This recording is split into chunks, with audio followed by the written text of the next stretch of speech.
Okay, no, I agree with you on that. Just to tell a little story about me myself, and I have a cousin that I talked to who's recently just now getting married, and him and his fiance they argue and they fight, and he came to me and he was like, how did you do how did you go 20 years of this, that, and that? I said, well, I'm gonna tell you the one thing that I learned that I wish I could have talked to myself a long time ago about. And that was that I no longer get mad enough that my wife has control. So, because I feel like if you get up and you punch the wall, or break a TV, or you do something like that, you're doing something where you, in my opinion, you're giving somebody else that control. Like, what can that person say to you that's going to make you go and do this? It should be nothing, because you have the control. Like, you should never give anybody, even my wife, that kind of control where she's going to make me endanger myself or endanger somebody else.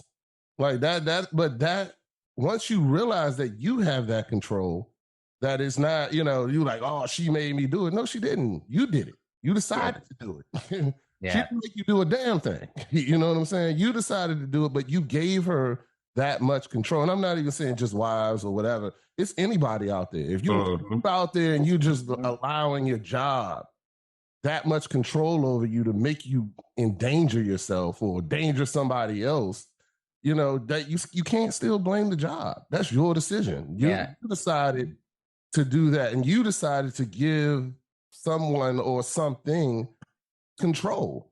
I think that also goes back to what Jamel was saying also about just how I'm not just black men, but that's what we're talking about.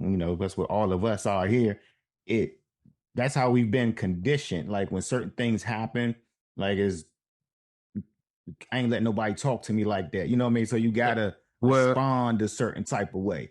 Like, and that was how we was conditioned as we grew up. You know what I mean? So yeah, but society did it's that. like, so well, that's what I mean. Society's been conditioned, and especially, like, I would say definitely in other communities, I've seen they don't grow up the same way. I guess in maybe the environment that certain people grow up, we don't know how to handle conflict or disputes, or just anything like that without getting upset. You know what I mean? And arguing and different things like that, and getting out of our comfort zone, because we all have done it. But after, like you said, after you do it, you don't feel any better. You know what I'm saying? Like, honestly, you don't. You kind of feel worse, especially as I've gotten older. When I do have that moment where I get out of character, I'm like, yeah, you kind of, I feel worse. Like, how I let them get me there. You know what I'm saying?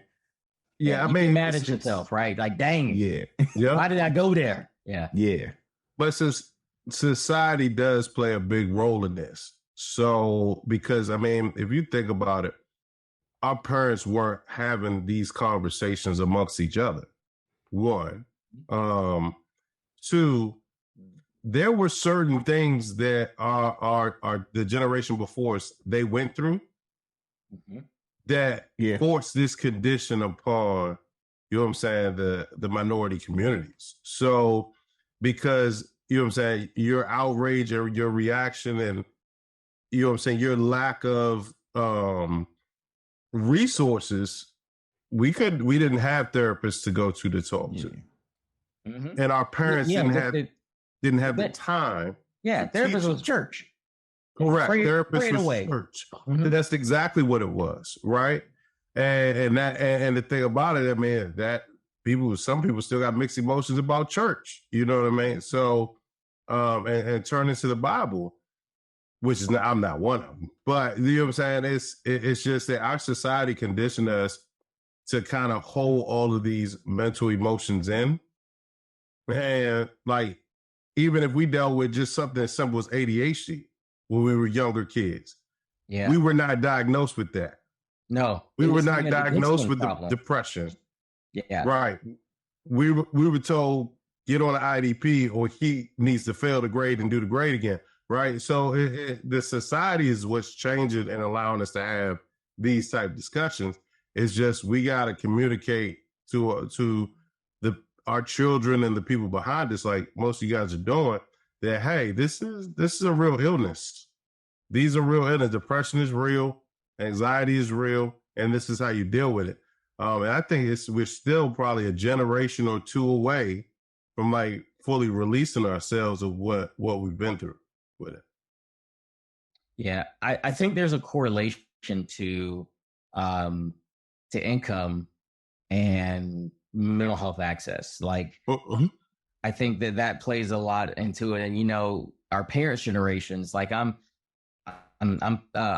be 38 this year. So I'm an old millennial is what I am. But my parents were boomers. And so, you know, they did the best they could. They did what was taught to them, you know. A lot of our parents, they did the best that they could. But I think a couple factors happened. Like, one, the struggles were different.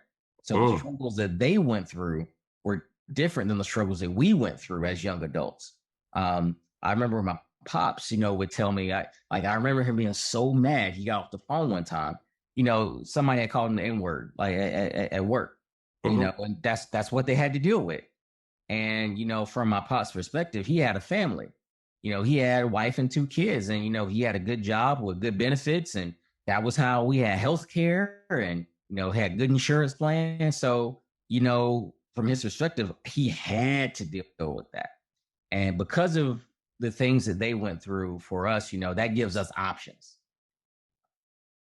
Wow. So, you know, one of the things that I think to kind of think about is, you know, because of this struggle and sacrifice, you know, we got options. We could say, nah, bro, I'm out. I ain't putting up with that. Yeah, definitely agreed. Definitely agreed. So my next question is, so for me, the word mental health is something new to me. Is something that I definitely feel like we as a, you know, Black culture or generation have really started even exploring that word, or like exploring the things like, you know, I deal bipolar, or, you know, any of those terms where you're dealing with people who are mentally ill. What is there anything that you see that's usually like a trigger or something that you notice in a person that would let you know that maybe this person is mentally ill opposed to just having a bad day? There are some things that like stand out.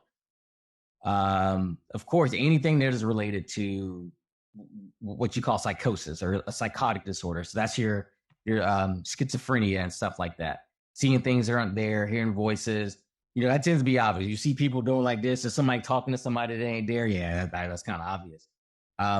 But, you know, for the more common stuff, the anxiety, mood disorder, body language is real big. You ever see somebody when they're sitting down, they shake their leg real fast and move it up and down? Ain't nothing going on. That's just what they do. You know, you call that in our field, that's called psychomotor agitation. That could be a symptom of anxiety. How people interact with others is real big. Like, how are they in their peer groups? How are they with their spousal partners? How do they interact with their children? How do they interact, you know, with their families and things like that? That's a big one. Like, people's social interactions are really, really huge. Like how the problems people have. So I know a telltale sign. You ever meet somebody where everything is wrong in their life? Everybody mistreats them every day of the week. Something's always bad. Somebody always did something to them. You know, that's a sign. That's a sign. Like, okay, you know, what's the common denominator in all of these situations? Yeah.